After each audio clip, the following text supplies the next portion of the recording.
Phoebe, thank you very much. Not many laughs in this talk. I'm going to try and pose the question of remembrance or commemoration, and then answer it by saying why I think, as a member of this appeal, that we are putting this statue up in the park, the statue of a horse and a soldier in the park in the middle of Romsey. Now, this picture is straightforward. Any village in the country, and a memorial there to the soldiers who were killed in 1914, 1918 from that village. That is sheer remembrance, and there are many, many of them dotted around the country. This, of course, is commemoration. You all know this. This is the Triumphal Arch, or the Wellington Arch at Hyde Park Corner, put up to commemorate the Napoleonic Wars. Not quite as lavish as it was meant to be, because George IV was at that time refurbishing Buckingham Palace. And originally, on top of the arch, was an enormous equestrian statue weighing 40 tons of Wellington on a horse. It's the largest equestrian statue ever been made in this country. And nobody liked it, and they didn't do anything about it until he died. And then it was moved to Aldershot, the statue, and indeed the whole of the arch was moved to its current position. And on top was put the Angel of Peace over the Chariot of War. That is commemoration. And bang next door to it, those of you who've seen the wonderful new Bomber Command Memorial to the 55,573 airmen and our crew who were killed in the Second World War. And in it is this beautiful bronze statue of the bomber crew. That is pure remembrance. But there is a mixture in between. And I just show you this particular one. It is in Indiana, in America. It is a World War I memorial. It was put there because they were hoping to attract the American Legion, the equivalent of the British Legion, to have their headquarters in Indiana. Hugely powerful, the American Legion. Not so with the British Legion in this country. But in it is not only remembrance, but it's commemoration as well, but it's a functional building. So all these things are in one building. And then, just out of sheer interest, this is the First World War memorial that was built just outside the port at Basra. It commemorates 40,500 Empire soldiers killed in World War I, including my great-grandfather, my great-uncle, one of my great-uncles. It was moved from the port area because that region was needed for extra housing in 1997 by Saddam Hussein, and it was moved extremely carefully to the current position. You see that there. Now, in this country, at the end of the First World War, there are no less than 54,000 memorials put up. Why? Was it pride? Was it atonement? Was it hope? Was it gratitude? Was it anger? Or was it guilt? Was it any of all of those things? Or was it perhaps simply because there were no graves of our soldiers in this country, because none of them were brought back? None were allowed to be brought back during the First World War. And of course, every year since the end of the First World War, there's been a 2-minute silence. But none of that happened 100 years ago today. The army were the scum of the earth. And when they died on the battlefield, they were buried in mass graves. There are virtually only a handful of any form of statues to us on the continent. There is 15 officers remembered at the Waterloo Monument in Brussels, for instance.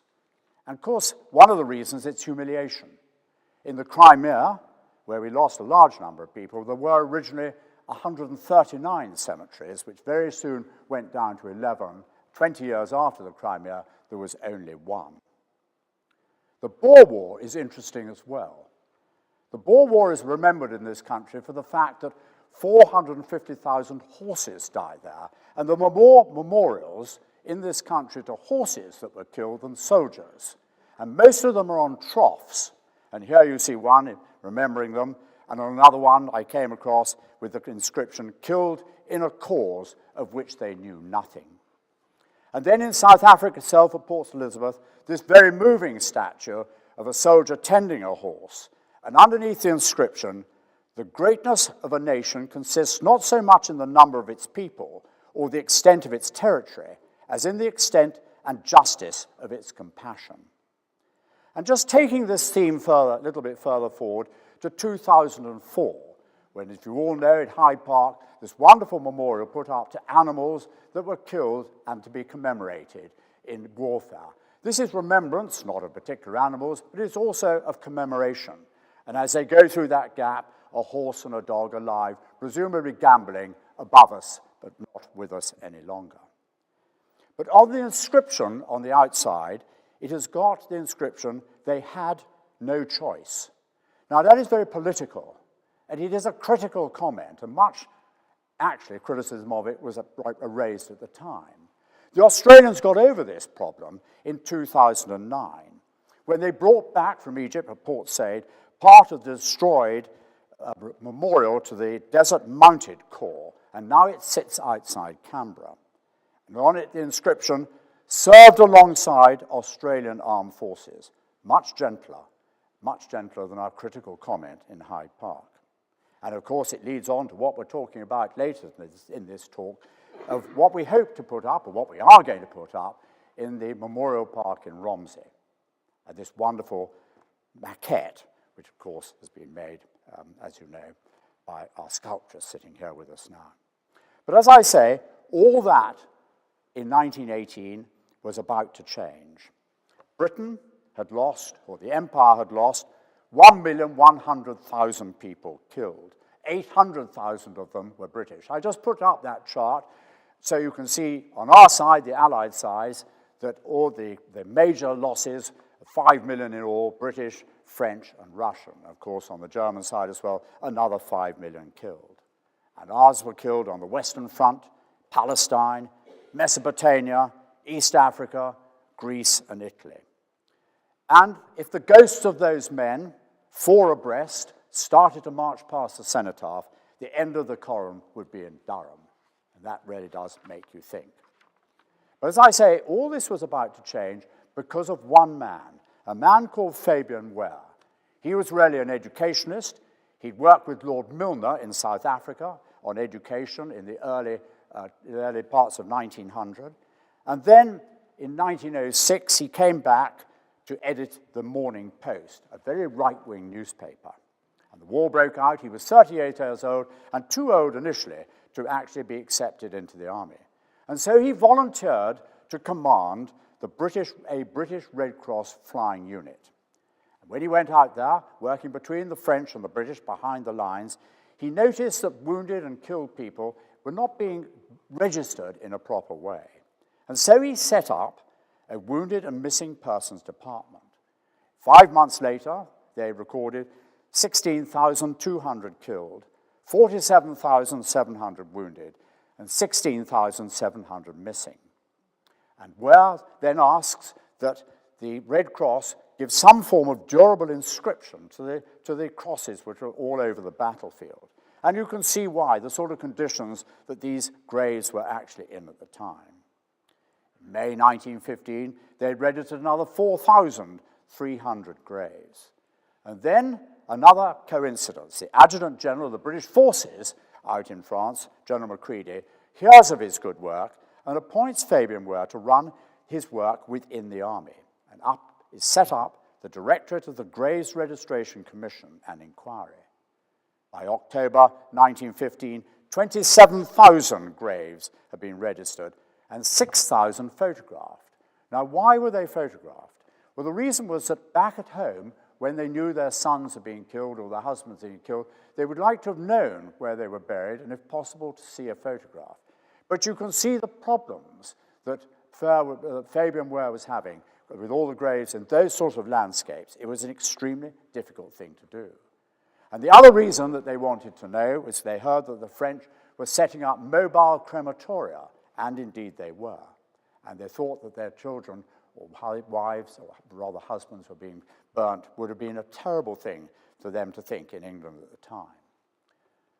The 29th of December 1915, a key moment.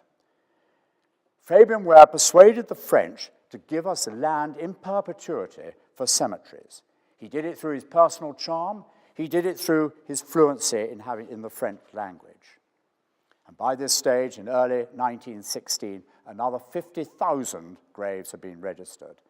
And sites for 20 cemeteries were then selected. And a decision was taken that nobody would be exhumed and taken back to this country. And of course, the other problem they had with crosses, how do you differentiate between Christians and the huge number of different religions that were fighting on the Allied side, including, of course, Chinese. And this became a problem later on. And two, the argument raised too, what about soldiers who are being shot for desertion? Where should they be buried?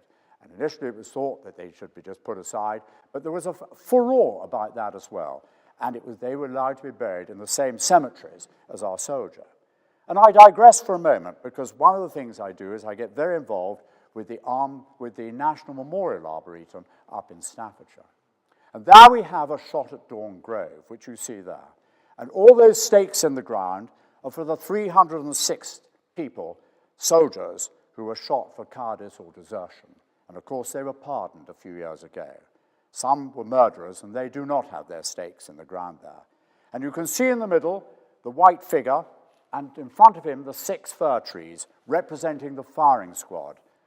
And then the white figure closer to is, of course, but not of course, is a private Herbert Burton, age 17, shot. The Reverend Julian Bickerseth, who kept a diary throughout the First World War, sat with one of these condemned men throughout the night, and he recorded what his feelings were. And when he turned to the soldier, who turned his blindfold face to me, and he said in a voice which wrung my heart, "Kiss me, sir, kiss me," before the firing squad sent him into the great unseen. Deeply moving stuff. The Somme, day 1, 50,000 casualties. In 4.5 months, 415,000. And of course, the problem with the Somme, even though that some of the cemeteries that I show here had become well organized, is the huge bombardments went on, that the land captured was recaptured, and not just bodies being destroyed, whole graves are being destroyed, and indeed whole landscapes. Whereas problems were intense. But they still managed to register another 100,000 graves. And then you came to the third battle of the Ypres in 1917. 70,000 killed. And of course, at Ypres and the Somme, the bodies were littering the battlefield. His problems were intense. But in May 1917, the Imperial War Graves Commission was set up to plan for the future. They thought that this war was going to be ended shortly, and they were wondering what to do. It was an incredibly impressive panel, led by the Prince of Wales. The chairman was the Secretary of State for War. The vice chairman, Fabian Ware. On the committee, Kipling, Lord Milner, Lutyens, Herbert Baker, hugely important people of their time. And they turned to Lutyens and said to him, "Could you make the Stone of Remembrance?" And this is this wonderful 10-ton Portland stone of remembrance, that is in every cemetery that has over 1,000 graves in it. And actually, Lutyens, being a very direct man, refused to make it any smaller for smaller cemeteries. It could only therefore go into the larger cemeteries. And Churchill said, who himself became the Secretary of State for War, this wonderful Churchillian comment, "These great stones will exist even in 2,000 years, and will preserve the memory of a common purpose pursued by a great nation in the remote past." Reginald Blomfield, another great architect, was asked to design the Cross of Sacrifice. And he did. And he allowed that Cross of Sacrifice to be made in different sizes to meet the requirements of the cemetery that it actually went into. But the arguments raised in the committee, how best to honor the dead, did we want to conform to a certain pattern? What about private rights of the people whose sons or husbands are being killed? What about rank? What about religion? And so they appointed Sir Frederick Kenyon, who was director of the British Museum. And the only restriction they put on him was that there was no distinction between officers and men. And by this stage, 4 nurseries for producing flowers and all the things that needed to go into a cemetery had been built. 150,000 more graves had been registered, and 70 cemeteries planted. And then in 1919, the final German offensive and counterattack. And you'll remember it moved a vast distance over the land that we occupied, and so more mayhem with the cemeteries that had already been planted. 350,000 killed or wounded. On the 21st of March, in 5 hours, the German fired over 1 million shells. You can imagine what that did to the ground. It ravaged existing works of cemeteries. But then, of course, in 1919, after the ceasefire, the great work really began. Cemeteries were to be designed, 1,200 or more. And also I read, a ribbon of 500,000 graves, like the Milky Way across miles of desolate country, cut about with trenches and pockmarked with craters, strewn with smashed plank roads and miles of rusting barbed wire, was what they had to contend with. And of course, they tried to disturb as few graves as humanly possible. But soldiers in groups of 12 and volunteers paid 2 and 6 a day combed the battlefields for graves, for unmarked graves, for graves that needed to be moved. In the first 18 months, 180,000 graves were reinterred, or bodies were reinterred. In the second, 76,000. In the third, 38,000. In all, 294,000 bodies were reinterred to move into the cemeteries that were built like a Milky Way across Belgium and France. 58,000 headstones were going to be needed. What would they be? Why not crosses? What would they cost? Would they be dull? Would they be repetitive? And here you see a lovely picture of the king, and with Fabian Wehr with his hand on his chin, and Haig just behind the king, looking at sort of suggestions when he went out there. And the king played a great part in what was going on. And the War Graves Commission, once again, Turton Lutchins. And of course, you all know what he came up with. 2 foot 6 inches high, 1 foot 3 inches across, and 3 inches deep. It had the crest, the rank, the name, the date of death, the age, a simple Christian sentiment, or a sentiment chosen by the relatives. And you've all seen these moving things that are put on these headstones. A gentle knight. We will never forget you. And in one, Vivat Shabernia, for a Shabernian who loved his school, and his parents put that on the gravestone. Or just on another I came across, Good night, Daddy. Deeply moving stuff. And of course, you had the problem of 180,000 bodies not known, but bodies that were there. A soldier of the Great War, known unto God. But there was an outcry in this country. They were ugly, they were ungainly, they were soulless, and the huge debate in Parliament, which ran for days. And I just give you the sort of emotion that was running in Parliament at the time. An MP quoted a letter from one of his constituents. I lost my only boy in the war. I'm blind and his mother is deaf. I was told that he was buried near the grave of Raymond Asquith, that was Asquith's son. And I wonder if you could tell me that the grave is well kept. Pathetic. But they didn't know in this country, they didn't know where their loved ones had been buried. The paper, a headline, not even in death should we be allowed to choose for them. And the Bishop of Exeter's wife, who'd lost 3 sons in the war, she wrote to the Times, in the name of thousands of heartbroken parents, wives, brothers, and sisters, allow us a cross, an alternative to the headstone. It is only through the hope of the cross that most of us are able to carry on the life where all the sunshine seems to have gone out. Pathetic stuff. By 1921, there were 7 nurseries, 75 miles of flower beds, 200 of acres of lawn, and 10 million cubic feet of good stone had been quarried.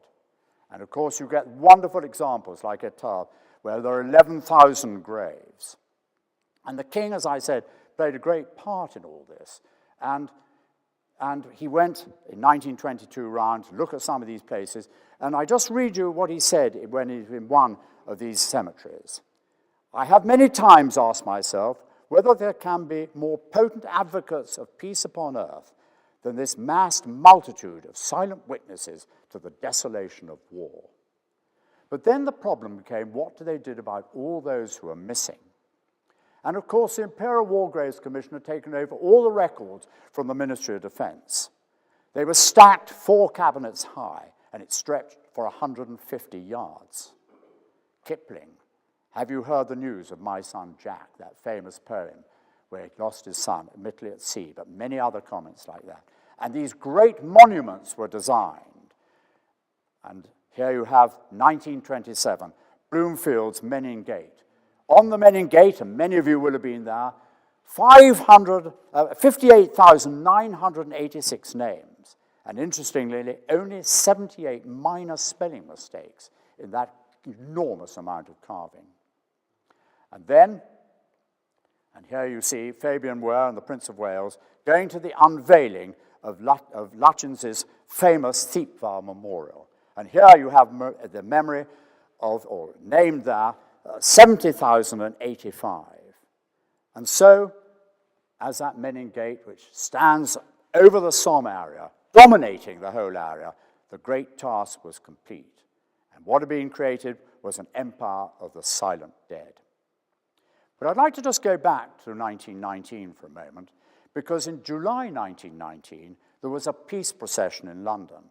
And Lutyens had created a wooden plaster cenotaph, where the cenotaph is today. It became the people's shrine. The flowers all around it made it seem very permanent. And so the decision was taken to make it permanent. And at the same time, the Foreign Secretary, Lord Curzon, had an idea planted to him by the Reverend David Railton, who won the Military Cross and had served throughout the war. And he suggested that there should be the tomb of the unknown warrior. Now, the story of the tomb of the unknown warrior is well known, but I'm just going to repeat it again because it's so important, I think, to where we're going later on in this talk. On the 7th of November, 1920, 4 burial parties left St. Paul, which is the headquarters of the army, the British Army left out in France. They went to Ypres, one to Arras, one to Somme, one at the Aisne, and they dug up one of the bodies there. They were totally ignorant of why they were doing this. They put them in sacks, and they brought them back to a makeshift chapel at St. Paul. Late that evening, Brigadier Wyatt, who was in charge, and Colonel Gill, some say blindfolded, went into the chapel and put the hand on the sack that was to be chosen. The others were returned later on to the cemeteries that they had come from. And the sack was put into an English deal coffin. On the 8th of November, there was a noon service. And then it was put on a battered ambulance and covered with the flag, which had belonged to Railton, the Union Jack, spattered in blood, and taken to another temporary chapel and guarded by the French 8th Infantry Battalion. On the 10th of November, 2 undertakers arrived from England, and they removed the body and they put it into a heavy coffin made of Hampton Court oak, and they banded it with iron. And on top they put the inscription, "A British warrior who fell in the Great War for king and country." And then at 10:30, the bells at Boulogne rang out. The coffin was draped in a tattered flag, the same tattered flag, and carried on a cart carried by 6 black horses, escorted by the 6th Chasseurs of Lille. They went to the Quai Cambretta, there accompanied by Marshal Foch, and put onto HMS Verdun and escorted out into the Channel, and then escorted across the Channel by 6 British warships. They arrived at Dover to a 19-gun salute, a salute selected for field marshals, and the guard at the quayside was produced by the Connaught Rangers. Onto a train, it was driven to Victoria Station, and it was said that people came out on the stations the whole way to Victoria in silence to watch it go by. And on 9:20, on the 11th of November, the Coldstream Guard Barrack Party formed up. They put it onto the carriage to be carried through to Westminster Abbey, dragged by 6 black horses. They went up Constitution Hill, up the Mall, through Admiralty Arch, a stately, very stately funeral, full of symbolism, full of private emotion. And then they arrived at the cenotaph, and there was the king, who laid on top of the coffin a wreath. And on the wreath it said, "In proud memory of those who died unknown in the Great War, unknown and yet well known, as dying, behold, they live." And then the cenotaph was unveiled. These huge flags fell down, and the first of the 2-minute silence. When that was over, they took the coffin to the Abbey. There was there a guard of honor of 100 members who had won the Victoria Cross. Everything about this was symbolism, and as the coffin was laid into the tomb, so the king threw soil down that had come from France and laid his crusader sword on top of the coffin. And on top of the coffin was laid this wonderful inscription: "Under this stone rests the body of a British warrior, unknown by name or rank, brought from France to lie amongst the most illustrious of this land." That day, 200,000 people filed past not only the tomb, but also the cenotaph.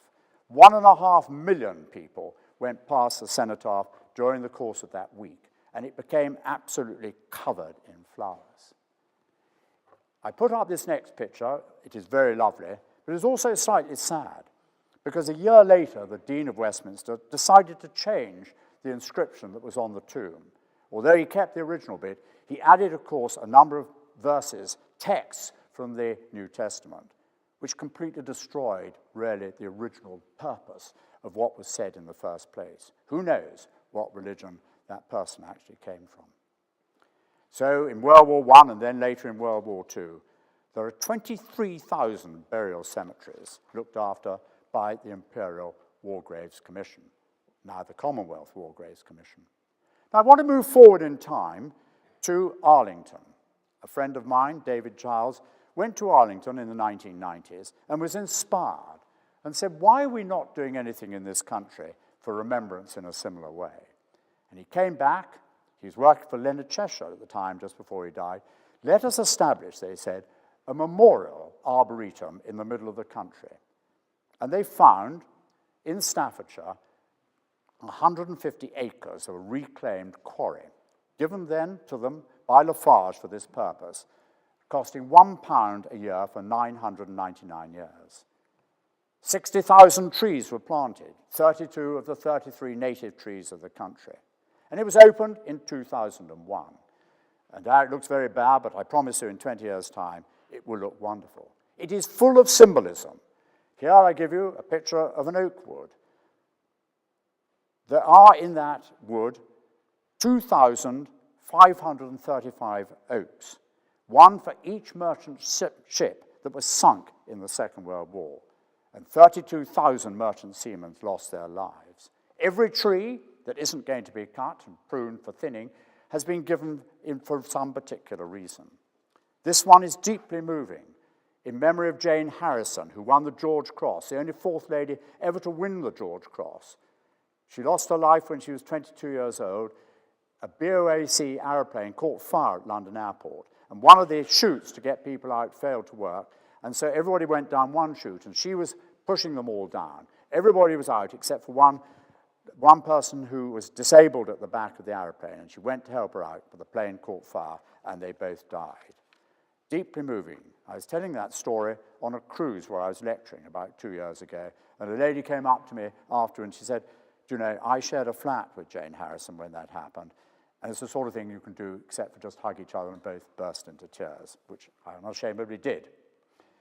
The Basra Wall is there, commemorating the same wall that was in Basra, commemorating the 176 servicemen and one Ministry of Defense civilian who were killed during the Iraq conflicts, the second Iraq conflicts.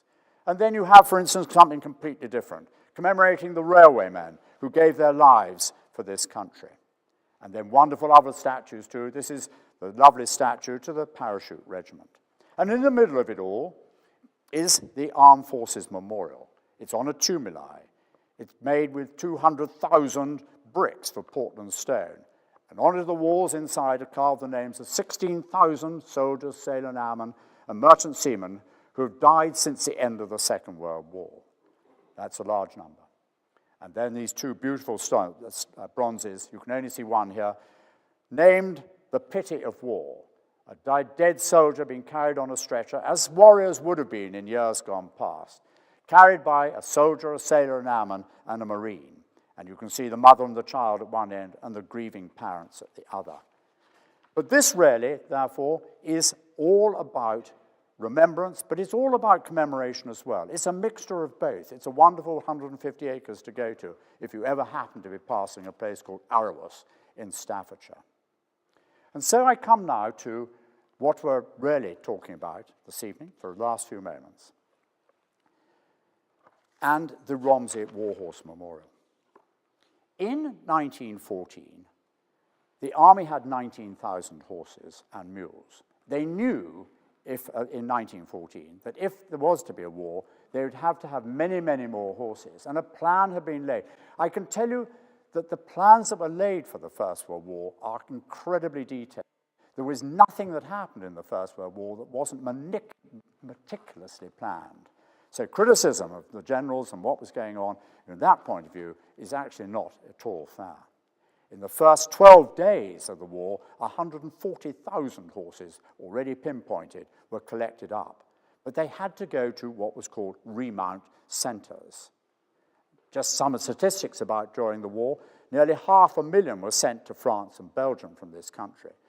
Quite a lot came from America. At one stage, over 1,000 horses a day were received from America.